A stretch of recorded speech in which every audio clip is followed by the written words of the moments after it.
Hi, it's Steve Hargadon, and we're close to halfway through. We're not maybe a third of the way through our full day of keynotes and regular sessions for the Learning Revolution Conference. We had 3 very fun nights of pre-conference keynotes. It's really fun to have Stephanie Sandifer here. Stephanie, you and I actually, in web terms, go way back. Yes. 2008, right? Or well, 2008 when we met in face-to-face, but prior to that we had interacted online. In Web 2.0 worlds, that's a long, in years, that's a long time. I mean, I can remember the really significant pushback at that time against social networking in education, even the the concerns about Web 2.0. It's really interesting to see how the sort of the sea changes that have taken place.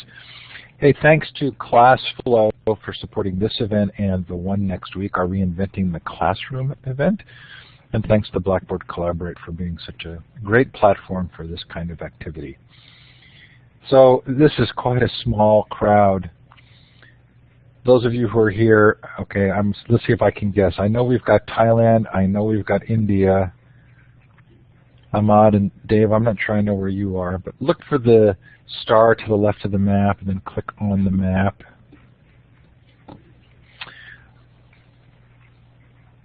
Stephanie, you're in Texas, right? Right.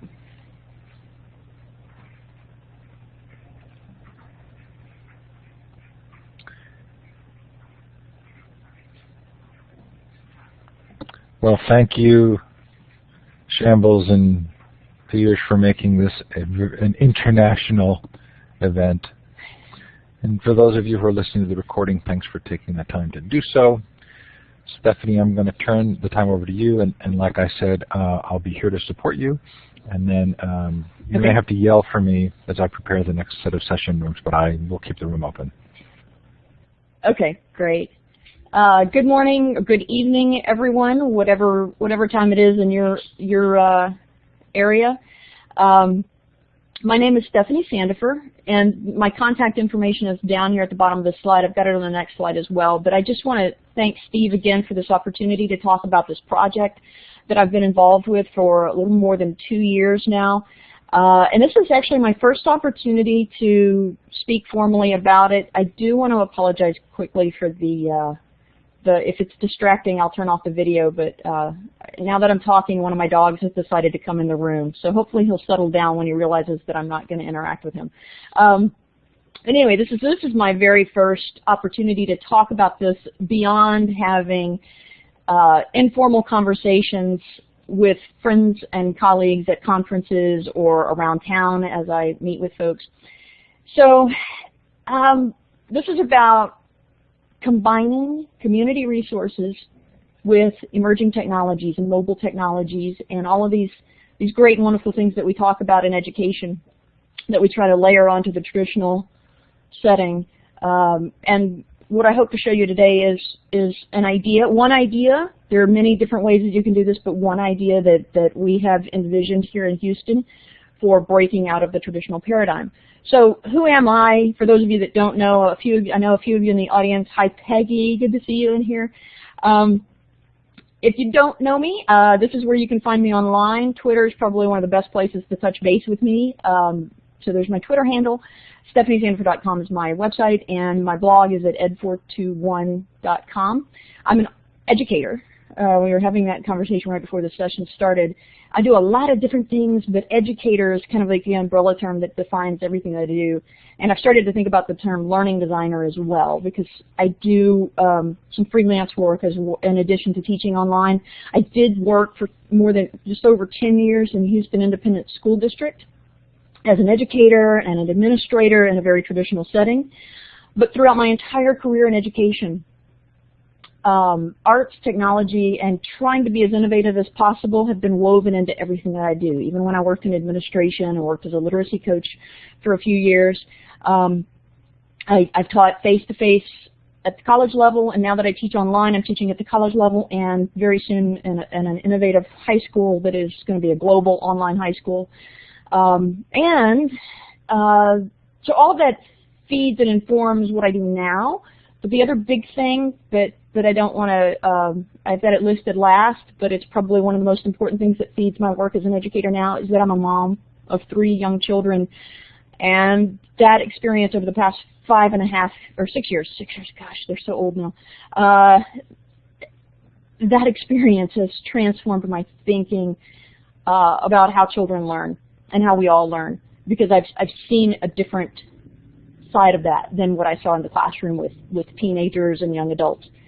And for the past 3 years, my children have been enrolled in a public Montessori school, and that's also had a major impact on the work that I do in every way.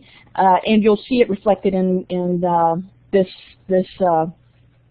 project. So the school that I'm going to talk about is coming up. I see the question. I'll give you that. Oh, the name of the high school. One World School. So that's not the point of this, but I'll, if you're curious, touch base with me on Twitter and I can tell you more about that. So the guiding question for this presentation, this session, and I'm going to try to get through as much information as I can about the school and then stop and give you time to talk, because I think it's really critical that we discuss how this can be envisioned in other communities. But how can we combine mobile technologies and emerging technologies with the rich community and cultural resources that we are all surrounded with to remove the walls that separate school from community, which hopefully leads to a transformation of the learning experience into a much more personalized and engaging learning experience for students that improves academic and social outcomes. And I don't say academic in terms of test scores. If you know me, you know that I'm like just really, for me, academic and social growth means so much more than just what does the test score look like. Unfortunately, we live in a reality where that's how things are measured, but I hope soon we can swing that pendulum back the other way and move beyond that. And the other key point, or key part of this question, is removing the walls. And I don't mean removing the walls in the sense of just simply opening up networks to kids and giving them access to social media and removing virtually the walls of the classroom. I mean, literally, how can we remove the walls? So think about in terms of, if you woke up tomorrow and all the school buildings in your community were gone, where would kids learn? How would they learn? What would that experience begin to look like if those structures that we've come to know for over 100 years now, that typical traditional school structure was gone, no longer existed in your community? What could it look like? So back in, let's see, it's 2014 now, so back in 2011, 2012, I was asked to join Houston A+ Challenge, which is an amazing nonprofit here in Houston. And they do a lot of work around instructional practice and coaching around instructional practice and coaching around leadership, and creating these cohorts of learners, professional learners, across the Houston community. And I've been involved with them while I worked in HISD in Houston Independent School District, going through some of their cohorts. And they wanted to bring me on as a technology coach, even just part-time. And I needed a very flexible work environment because 3 young children, that was just, it wasn't possible for me to go back into a full-time position at that time. So they said, look, give us some of your time, come in as a technology coach, help us with some of the projects that we've got going on, and I did. And about 1.5 years into that, my boss called me up one day and he said, are you sitting down? And I said, sure. And he goes, I've got this idea and I want you to figure it out. And I said, okay, what's your idea? And he said, I want to put a school in the middle of the museum district, but I don't want any books. I don't want any classrooms. I don't want anything traditional. Is it possible with technology where it is right now and resources that are available online for free? And he was thinking in terms of like OER, what's possible? Figure it out, let's talk.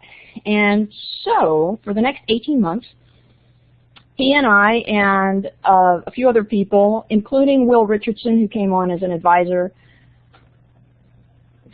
worked on this. And this time last year, we're in April now, right? this time, SLA was definitely one of our Chris Lehman and I are good friends, and that was one of the influential resources that we looked at. So this time last year, we weren't really sure the school was going to go, just because this was really hard to put together. But it launched in August. And so now I'm going to tell you a little bit about the school, how we got it going, and what are the implications for this, where the future, where the school's going, and then I'm going to open this up to have greater dialogue around how everyone can look at their own communities and figure out something that works like this. It's personalized, extremely personalized, museum-based, technology-infused, very blended, very connected, very flexible, very agile learning experience for the kids and for the learning coaches. We renamed teachers to learning coaches. It's highly relevant. It's mastery-based and student-driven. So it's not just student-centered, but it's student-driven. And let's see, I'm getting an alert on my computer about updates. Okay. So what prompted this, of course, was looking at the problems. So I said about a year and a half into my work at Houston A+ Challenge, my boss called me up. And Maureen, hold that question. I'll come back to that about the TEKS and all of that. So for about a year and a half, one of the things that I was doing was going into the schools that we work with across the Houston district and kind of putting together a state of the schools in terms of innovation and technology. And there were very low levels of that. And where we saw technology in use, it was layered on. And quite literally, there were some schools that I went into that just broke my heart because there was no technology available for students to use. I remember going into one lab that, and this was just a couple of years ago, it had the blue Bondi iMacs, and then the PCs that were in the room were ancient as well. And I looked at the person that I was standing there with, who was a faculty member at the school, and I said, "Do those work?" And they said, "Yeah, they're very slow, though." So, you know, that was the reality of what we were looking at in Houston. And then, of course, the instructional methods as well. As a technology coach, when I talked to people about the possibility of even attempting something like flipped learning, the receptiveness to that was very, very low, and people just couldn't see past it. You know, there's a question there Maureen is asking, do you have to deal with TEKS stuff and testing? And that was the big pushback, was, well, I don't have time to do anything innovative because I've got to teach this curriculum. We've got to focus on the test. Everybody's got to be on the same page at the same day. Everybody in the algebra classroom has to be doing the exact same thing in the book on the exact same day at the exact same moment. And then, of course, we had policies. We still have policies in place that prevent true innovation that we've got to work through. We've got to get beyond this idea of seat time and age-based grade levels if we really want to innovate and we really want to reach true personalization. So we came together, we looked at the situation, we looked at the state of the schools currently, and we said there's different options. There's two major options. There's one, there's fine-tune and tweak, and we've got a lot of examples out there of schools that are fine-tuning and tweaking within the traditional paradigm. Or we can innovate. And we chose to innovate, right? We chose to completely blow up the model, to revisit, challenge, reimagine our very most basic assumptions about what school should be, how it should look, where it should be located, how everything should operate. And I literally mean everything. With A+ Up, we started to look at the role of the teacher, how that can be transformed, how that changes. I had recently, last week, I sat down with one of the learning coaches at the school and had a great conversation with her, and we talked about that. And I'll mention some of that a little bit later on. Relationships, not just between the teacher or the learning coach and the learners, but between the learners themselves and also the parents, looking at the composition of a learning team that consisted of the learning coaches, the parents, and the learners, and then other community members, so the people that we're interacting with in the museum district. Reimagining the idea of school as a place, reimagining the learning process versus learning as an end product, and of course ownership, who owns the learning, who drives the learning, where does it belong, and the entire system itself This model that we've created with A+ Up also challenges the notion of what budgets and funding should look like. Almost all of the budget for the school goes into teacher salaries. There's very little overhead, and that's reliant on the building of strong relationships between the families, the learners, and the learning coach. And I'll talk about that a little bit more as well. Quick time check, make sure I'm on here. So the goals for the school, and this was, back last summer when we were getting ready to launch. We said, okay, let's aim for. Well, first of all, we knew we bring these kids in. We were identifying 6th graders because we wanted this to be a middle school. We're going to start with. And I hate to say that because just a few minutes ago I said age-based grade levels we need to get rid of, right? But the system that we currently have has kids placed in grades by age level. So we said, let's target 6th grade because middle school, and I don't have time to go into all the research behind this, but the Houston A+ Challenge focuses on middle schools because of the research that says this is where kids drop off. So we said, let's target 6th graders, whatever they are, whatever level they're at, but they're going to be labeled 6th graders when they come in because that's where they're coming from a traditional system where they're labeled as 6th graders in the system. And we have to promise that we'll keep them there till 8th grade, and then we've got a lot of options for high schools across the Houston district that are really interesting and engaging. But we wanted to move them 4.5 years in that 3-year span, right? So we wanted to be able to do better than most of us are like, okay, if we can get the kids to move 1 year's growth in 1 year, then great, we're doing our job. And we looked at this model and we said, what we're trying to put into place here can help kids advance at a faster pace, regardless of where they start. So 4.5 years in 3. We wanted to create problem solvers. We wanted to focus on character. We wanted to create young community members. And this is where some of the influence of Montessori comes in, this idea of helping children at a young age understand their place in community. And that goes back to that, how do we take down those walls? Because we've done a great job of siloing education and learning into this one building when it should be happening everywhere. And kids should see themselves, even at a young age, as part of the community. And we wanted to build their communication skills, which comes about through all of those other things. But another goal is we also wanted to create a model that would inspire others to reimagine the system for learning that we have in all of our communities, and to spark the creation of many more innovative learning environments everywhere. Not necessarily more A+ Ups, but schools that are inspired by this, much in the same way that we were inspired by SLA and a number of other schools. So, this is A+ Up, and I wanted to show you this slide again so you can get the URLs, because I can talk about A+ Up. But if you have in-depth questions or you're coming to the Houston area and you'd like to visit, you would want to contact somebody at HoustonAplus.org. So that's the second URL there. This is a map of the Houston Museum District. Home base for A+ Up is right here at the Health Museum down in the lower right-hand corner. What you don't see on this map, so you see this great big green area. This is Herman Park. A lot of great stuff in Herman Park. But if you keep going south of that map, you hit the Houston Zoo. So that's one of our partners.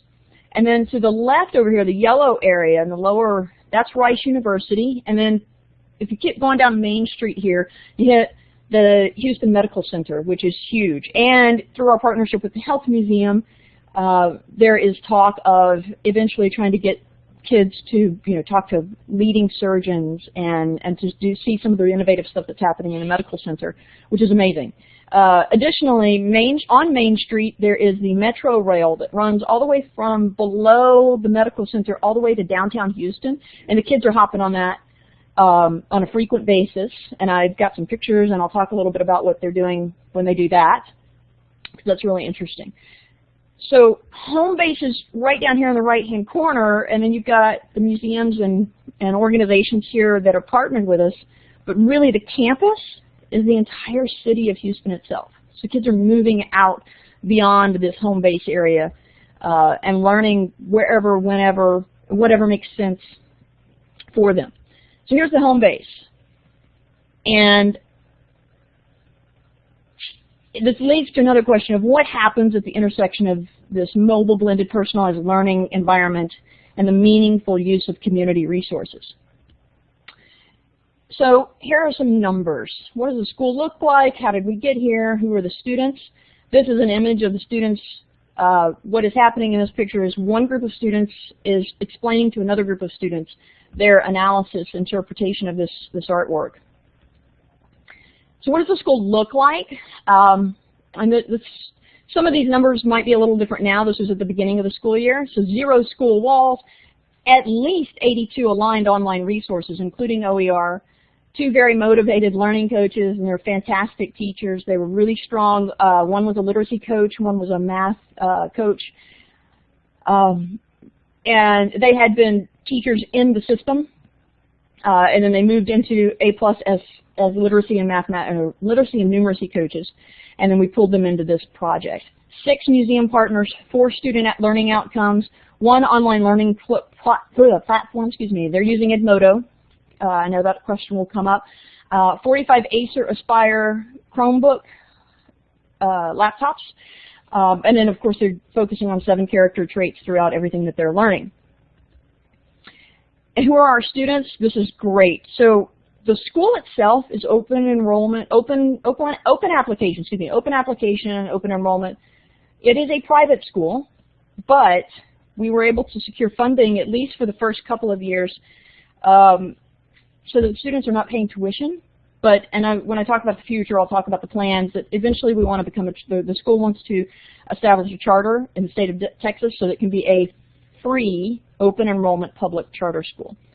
But when they went through all the applications for the students, they wanted to make sure that the student body, that the demographics that you see here match the city of Houston. So we looked at the demographics of Houston and matched to that. So notice the composition of boys and girls, composition of the different races, and then of course the mixture of high SES and low SES. So when you look at what the students are doing, and I talk to you about what they're doing, don't think that we have a bunch of kids who would qualify for a magnet school in this school. Some of them certainly would. Now, one thing they do all have in common, obviously, as in any situation where you have a school like this that is not the zoned homeschool for the child, obviously there are motivated parents involved, right? They're motivated parents who saw this opportunity and said, yes, I want to apply. I want my child to be in that school.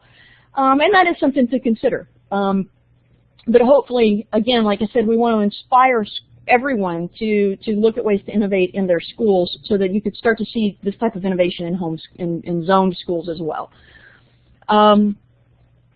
So their learning environment is the museums. They're learning among the artifacts. In this case, if you're studying history, it makes sense. Go find the gallery that has the artifacts from that period in history and sit in there and talk about that history. Understand how those artifacts connect you with these cultures, these different cultures and civilizations you're studying about. They're also looking at artwork. They're looking at it, analyzing it, honing their skills in observation and seeing and in analysis. So this can be applied in other places beyond just looking at artwork, which is great. And again, my background is in art, so I love this. But at the same point in time, as someone who moved on from just being focused on art to focusing on literacy and leadership issues and technology and innovation, there's so many different ways that we can use these skills of observation. And some of the museums, do have actual artifacts that the kids can handle. So we think of museums as places where you just go and you look and you don't touch. But there are things available that they can handle and they can touch and explore, so they can investigate artifacts from different cultures. And they have the opportunity to make art as well. And because they are in the museum district, and the museums are always bringing in guest speakers or having artists who are visiting for various functions. This is just one of many pictures that I have of some of the guest speakers that have visited with the students. I mentioned that they get on the metro rail, they head downtown, they learn anywhere, in coffee shops, in cafes, learning with anything available. In this particular case, I think they were in a coffee shop, and this young woman was doing some math. She was studying circumference and diameter with just the coffee cups.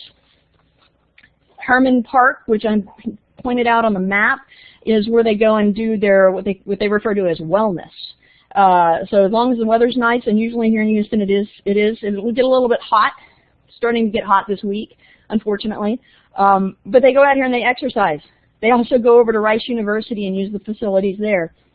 They go for a run, and then they can just sit down on the sidewalk anywhere and talk and learn together. They also participate in service learning in the home base. So we do have a classroom dedicated to us in the Health Museum that they do use as home base. But obviously, from what you can see with these pictures, they don't stay there. But they engage in group discussions. They do independent work, and there you can see that they are one-to-one. They collaborate. In this picture, and we have a student who was Skyped in because he was at home sick, and they had a guest speaker that day. So he Skypes in for that. They also get one-on-one support when they need it, as soon as they need it, at the moment they need it, not in a scheduled tutorial session at the end of the day or summer school or whatever. It's learning when they need it. That idea of personalization that students learn just in time. They also work on their presentation skills. They are truly becoming a community of learners that are learning within and throughout the community. And it's great. It's very exciting. So what inspired us? I talked about, and someone mentioned it in the chat, and I'm not seeing everything that's in the chat. So again, I'm going to have some Q&A time in just a little while. So if I didn't mention your question, please bring it up again. Science Leadership Academy, the idea of Homago and connected learning that you see from DML. So Homago is hanging out, messing around, and geeking out.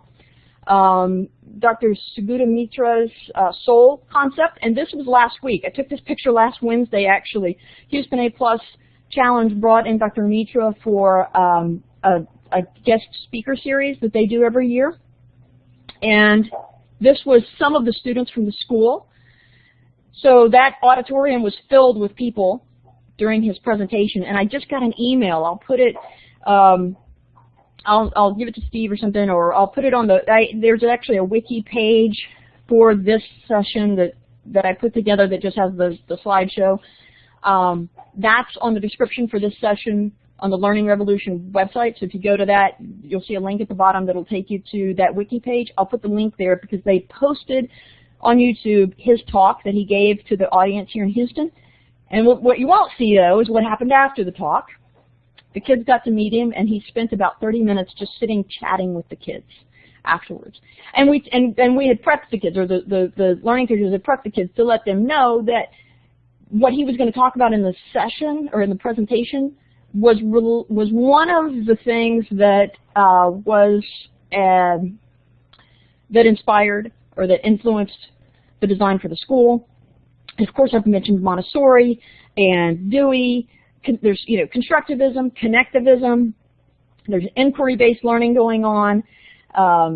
It's definitely it's not just student-centered; it's student-driven, and you'll see an example of that in a minute. But also, I'm going to go back to Dewey just for a second because there was a lot of influence on Dewey's 3 tenets of individualism, readiness, and pragmatism, which that's all part of Montessori as well. We know that Montessori and Dewey were definitely in alignment with each other. So the partnerships, I'm going to talk about that real quick, and then when I do this, I want to talk about one of the surprises that came up to me as we were doing this, and we spent months going out and meeting with folks at these museums to develop these partnerships. And we encountered some challenges. One of the biggest challenges we hit when we started playing around with this concept was, okay, where are the kids going to be every single day? And one of the things we ran into is that a lot of museums are closed on Mondays. Museum hours usually don't begin until 9 or 10 a.m. So if you're looking at a situation where parents have to drop off kids by 8 because they have to go to work and the kids have to be somewhere, where are we putting those kids? Where are they meeting?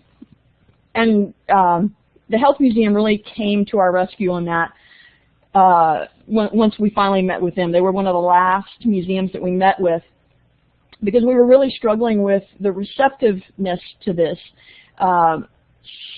We had a champion at the Museum of Fine Arts. The education coordinator was gung-ho about this as soon as we talked to her. She even organized a meeting of all the education coordinators from all the other museums to meet with us to talk about the idea. And then shortly after that, she accepted another position outside of Houston. But her replacement was very enthusiastic about this, and they are one of our major partners because of their enthusiasm. But some of the organizations had concerns about, well, certainly we had concerns about hours and use of facilities, and they did as well because their facilities are always in use during their operating hours. Especially during the school year, they have lots of field trips. One of the museums averages about 500,000 kids per year on their campus for field trips. And that averages out to about 2,000 to 5,000 per day in that building. And the others ranged somewhere in there. So, we had to think about, we've got this small, tiny cohort of 40 kids. Certainly we wouldn't be taking up much of your space, but they are very locked into a mindset of, or a revenue model that depends on field trips and renting of spaces, paying to take classes that they offer. So very traditional, and memberships. So very traditional revenue models there. And we were asking them to rethink some of that and to say, trading off this, how long are the kids at the museum for a field trip? What are they really experiencing while they're there, as opposed to 40 kids who are embedded in there and learning in there all the time. So that took a lot of relationship building, and we weren't necessarily successful with everyone immediately, but we're hoping that with some proven success, we can convince more partners to come on board and say, yes, we want to be a part of this because this is amazing. So a lot of things to think about. One of the things that went through my head, because I'm focusing on some of the technology into this as we're designing it, was how are we actually going to do blended and connected learning when we don't necessarily have Wi-Fi everywhere? So we were looking at options like, well, we're going to get little mobile hotspots and throw them in the backpack of the learning coaches, and then the kids will just be connecting to that mobile hotspot. And then when we went out and met with all of our partners, one of the really great surprises for me was that almost everyone had, within the past year, had beefed up Wi-Fi, and nearly every single one of our partners has Wi-Fi all over their site. The zoo doesn't, but they've got certain areas that do have hotspots. And everyone was more than happy to say, yeah, absolutely, the kids can connect to that and access that. So I mentioned open application and enrollment. So for the first year, we had 118 total applicants. Our learning coaches spent 62 hours on the phone doing interviews, and then 128 hours with home visits, meeting with the families to ensure that they were committed to this idea as well. Because this model blows up the traditional model, there were things that we didn't have in place, like transportation. So parents had to be committed enough to be able to get the kids to and from the school. We ended up with 40 students enrolled, and I think that number dropped down by a couple since then. And I'll talk again. I'll go into the future of the school in a few minutes and talk about plans for expansion, because there are. But before I do that, and if somebody help me out here, if you recognize this, this is one of those images that you just find on your desktop, on your computer, and you're like, that's exactly, this is it. And I can't remember, some point in the recent past, I got this from somewhere. I don't remember where. I know it's Harvard Graduate School of Education, possibly. But if somebody knows the link to this, awesome. anyway, the point of putting this in here is that all the elements that I'm talking about for this for A+ Up are represented somewhere in this image. And so these elements theoretically lead to increased engagement, increased ownership, and meaningful progress.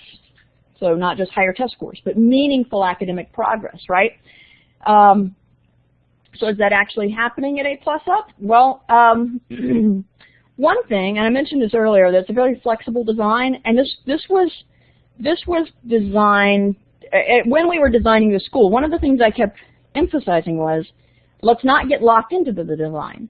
Let's design a baseline or a foundation model that can be flexible, that can be agile, that can change as needed, because it's going to have to, if we don't build that in, then we're just replicating a traditional system that doesn't flex and doesn't change as needed for the learners.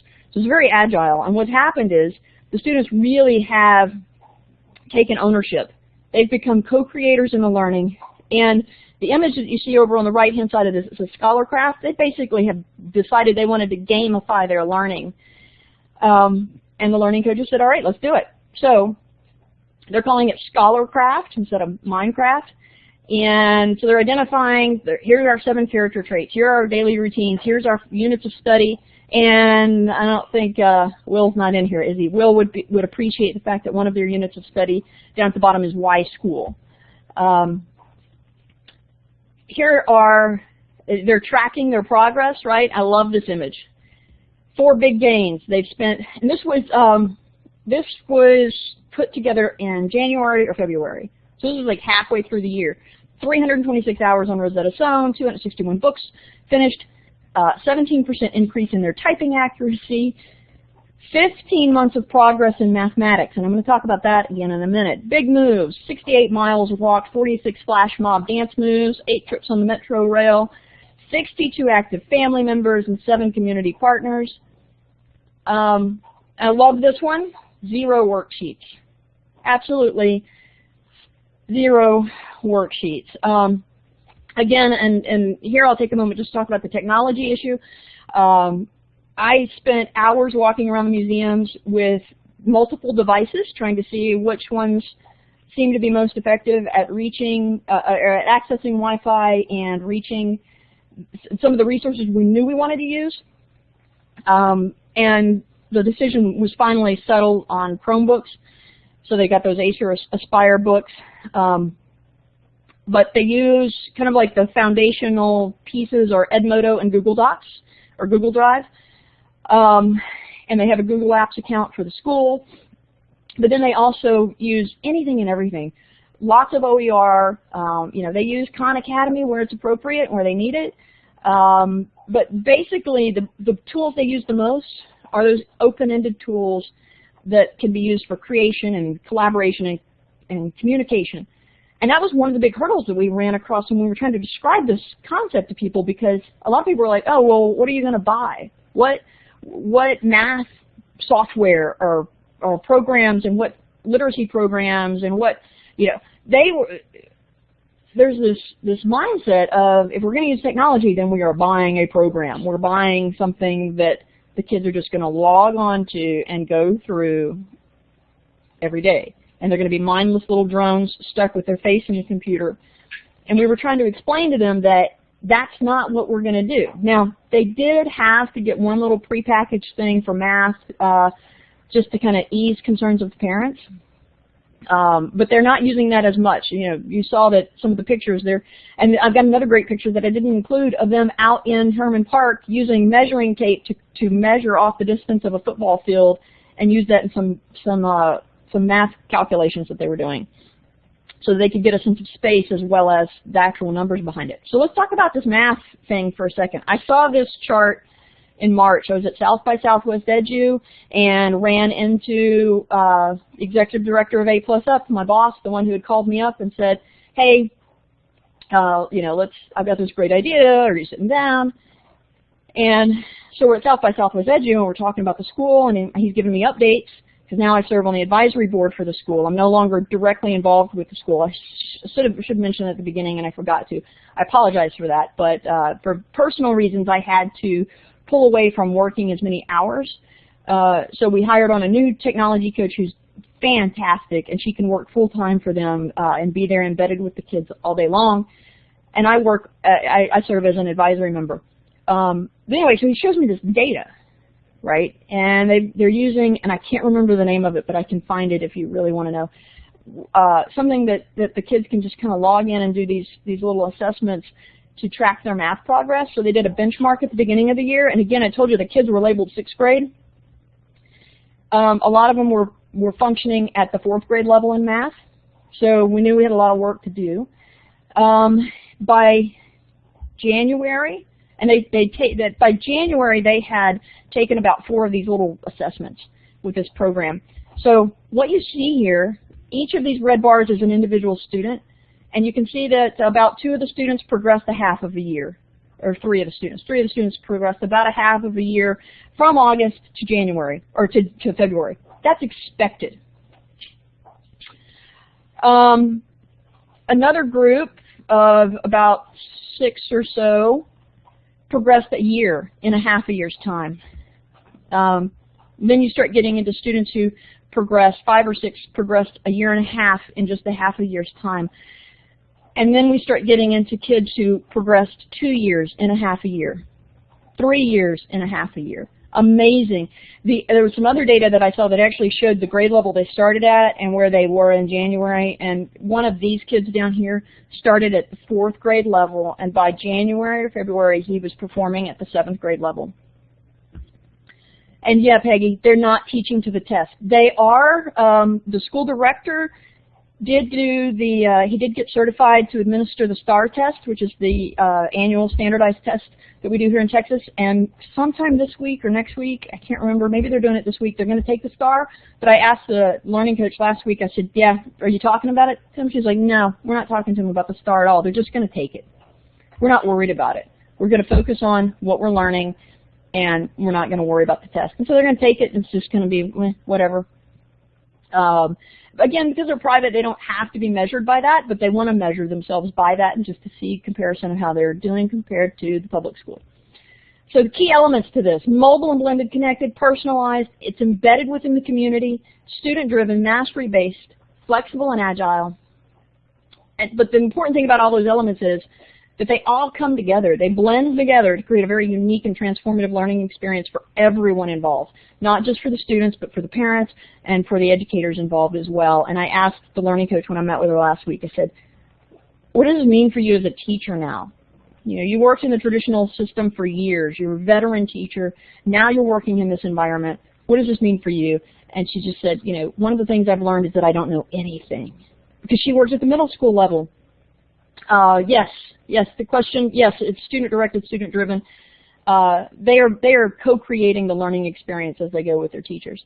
But so, and she said that, you know, that she's running into things that she just doesn't know, and she's realized it's perfectly okay to tell the students, I don't know, let's figure that out together, rather than trying to fake her way through it. So the future of the school, we'd like to inspire replication of some of these elements or in other communities. The school does want to expand. In fact, there are plans now. They've identified 2 additional learning coaches. They're going to start recruiting students, and they're partnering with another community partner. The new cohort won't necessarily be based in the museum district like this one is, but they're going to do whatever they can to tie it in as much as possible. They are working on a charter school application so that it can be completely free and we don't have to worry about the funding and getting people to donate to fund the school right now. There is the intent and the hope that elements of this can expand to or spread to existing public schools so that you can start to see more innovation in the public schools that do serve every single one of the kids here in Houston, or most of the students here in Houston. And then it's teacher prep. One of the challenges in finding learning coaches was finding people who could embrace this model.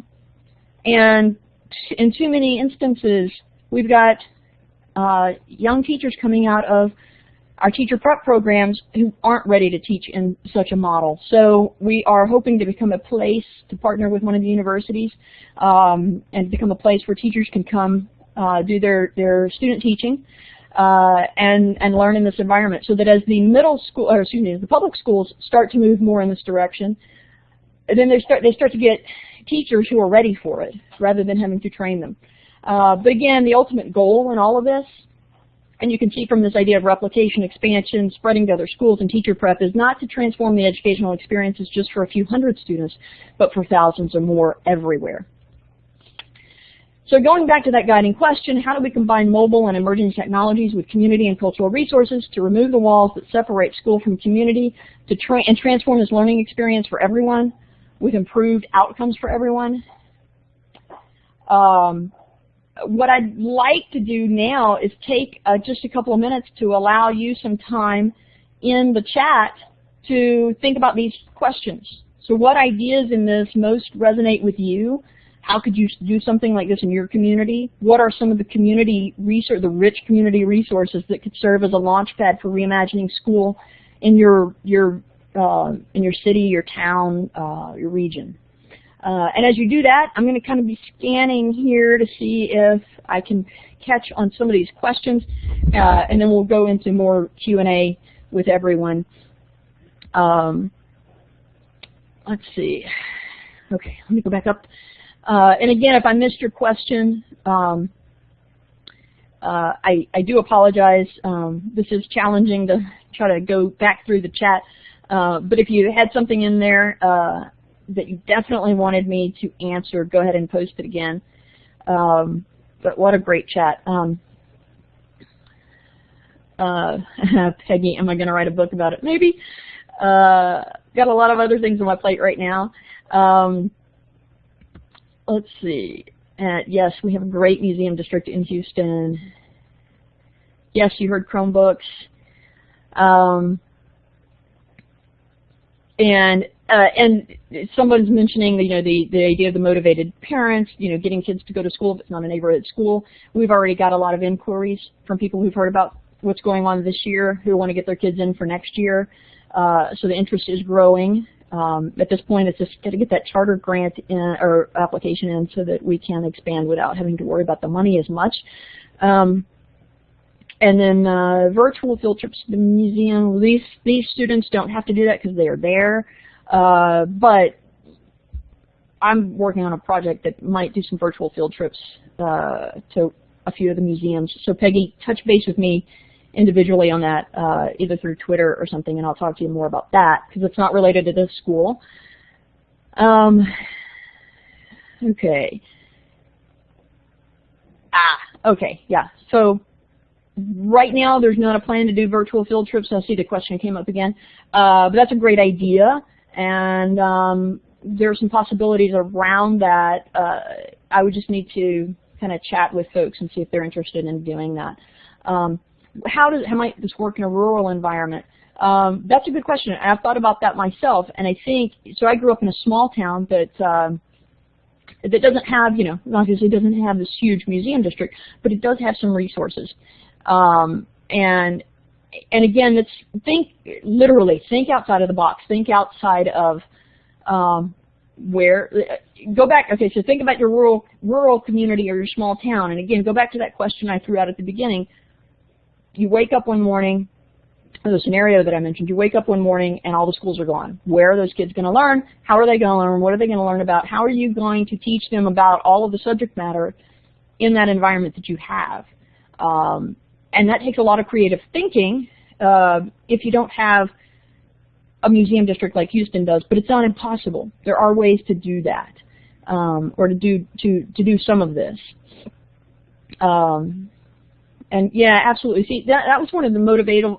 So Peggy says first step is probably learn more about the community resources we have available. Absolutely.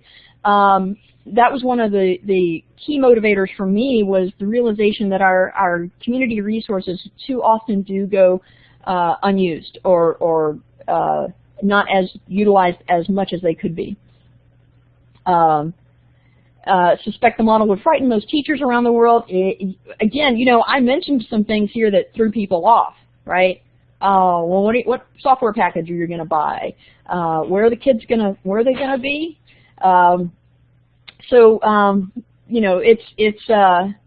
this takes a lot of thinking outside of the box. It takes a lot of motivation on the part of the people trying to put this school together to counter those concerns. Let's see if there's any other questions. So, yeah, exactly. Health and safety of the students. One of the things I mentioned was the importance of the relationships that are built. So if students get sick, they're right there with their learning coach, and the learning coach has the parents' cell phone numbers with them, so they can call the parents right away and say, they don't go to the office and sit with the school nurse. They just immediately contact the parents and say, so-and-so's just threw up and is running a fever or whatever, and they deal with it in that way. It's not what you have in the traditional environment, but at the same point in time, they've built relationships and they have trust, and they know that if do the students have smartphones? I don't know for sure that every single one of them do, but I'm pretty certain that they do. That isn't something that we've talked about extensively in terms of like how things are going with the model, but or with the school. But I'm sure that most of them do have some sort of smartphone. That is most of the students that I see around Houston at middle school and up tend to have something on them throughout the day. So, so that's how they handle situations like that. Okay, so I'll just pop this one up there. We've got about 5 to 7 more minutes. Any other questions? And Steve, if Steve's available, I don't know if he wants to allow people to open up the mic, or if you can just post your questions in the chat. And again, I tried to go back through the chat, but if you had a pressing question, an urgent question, and I missed it, feel free to post it in the chat again, and I will try to get to it. Yes, thank you. I think it is amazing and breathtaking as well. I was hopeful that it would be successful, and again, there's still, we've still got a long way to go to say that we were expanding and still remaining successful and sustainable. But if we can get the charter, then it's very sustainable. Do the students become proficient at being, actually, the Holocaust Museum expressed interest in actually having the students act as docents during the day. And we've also, I think that has also been brought up with MFAH. They have not reached that point where they're doing that yet, but that is the intention, that they could learn to do that. Yes, absolutely. Can this work with elementary age? We didn't talk about that because we're so focused. Houston A+ has been so focused on middle school at this point. I think there would be some concerns with younger children in terms of all of the roaming around that they do, hopping on the. When I talked to the learning coach last week, she said, one day they took them on the metro rail, and before they did, they say, when we get on the rail, I want you to just start talking to random strangers and ask them how their day is going, what they do for a living, things like that, trying to get the students to learn to talk to strangers. You certainly wouldn't be doing that with younger children, but so many of the elements of this that are inspired by learning models that do work with younger children, like Montessori, and the school that my kids go to, there's some really fantastic teachers there who are really interested in integrating more technology into the learning environment. So you would have more of a mix of Montessori and the technology. And they do things on the campus, like all the classrooms have their own gardens where the kids do practical things like grow vegetables and fruits and vegetables and things like that. So you can do things like this at an elementary level, but it wouldn't look the same. And again, it doesn't have to look the same. The idea behind this is like, how can we inspire each other to think outside of the box and create more innovation, but not necessarily the exact same thing everywhere. Let's see. Not to talk to strangers, absolutely. What an incredible learning environment, like a Montessori high school. Yeah, Peggy, I can't say much right now, but I'm also just joined an exploratory committee to look at the possibilities of a public Montessori high school in Houston. So maybe that'll be my next keynote. That's actually a few years down the road, but definitely. Since Houston seen as a safe city, it somewhat it has its dangers, but again, the students are never off by themselves. They always have an adult with them in their group. So, and again, it's because of those relationships. The parents totally trust that learning coach because they know them, because they started with those home visits, and the relationships grew from there. And I think Steve mentioned that the mics were open. If anybody would like to express a question through the mic rather than typing in questions. And did I hit all of the questions in the chat? I'm trying to go back through this. I think so. I think I got them all.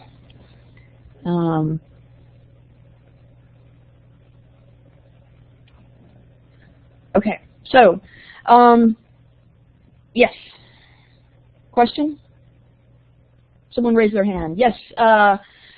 Feel free to, I think he opened up the mics. All you have to do is touch the talk button.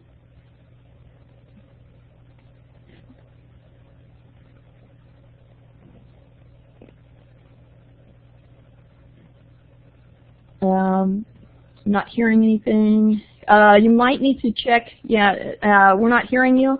So you might want to check your audio settings. I am not sure where that link is. Right, under Tools. I think you go under Tools. To audio, and then do Audio Setup Wizard, and that will help you make sure you've got the right mic on. And while you're doing that, because we still have a couple of minutes, do you answer? Oh, okay. So Common Core is not adopted in Texas. So, but at the same point in time when we were designing the school, that did come up, and we did say, that we need to be sure that we are somewhat in alignment with that, because that will come up, and obviously it's coming up in this question with the issue of Common Core. Texas has its own set of standards, the TEKS, and that was primarily what we focused on. Obviously, with the STAR test coming up, that's based on the TEKS. So it wasn't a big concern, but it was, there's an awareness of it among the learning team. And so did the young man from Ichicon who designed all the How to Get Around Philly design a how-to get around Houston? Oh, no, he did not. But yeah, that would be excellent, especially since we have one metro rail that goes from one place to the other, and we don't have any other rail built out, unfortunately. And we have a bus system, but that would, that'd be absolutely wonderful. If we had a better solution for getting around Houston other than everybody getting in their big cars and driving around. We're a car city. Okay, so Thomas had to go. Any other questions? We've got a couple minutes left. And again, if you have much more specific questions about the school itself, the best people to talk to are the people at Houston A+ Challenge. They can get you in touch with the learning coaches or the school director. And I'm happy to talk to you about the things that I did on my end as designer of the school, and my involvement since then as an advisory member or advisory board member. Thank you all so much. This was fun. I really enjoyed talking about this. I hope my passion for it comes through, and I hope this inspired you to go and make change in your community. Thank you all very, very much. And Steve, thank you so very much for this opportunity. And let me click over to this just so you've got those contact information pieces again. So, thank you.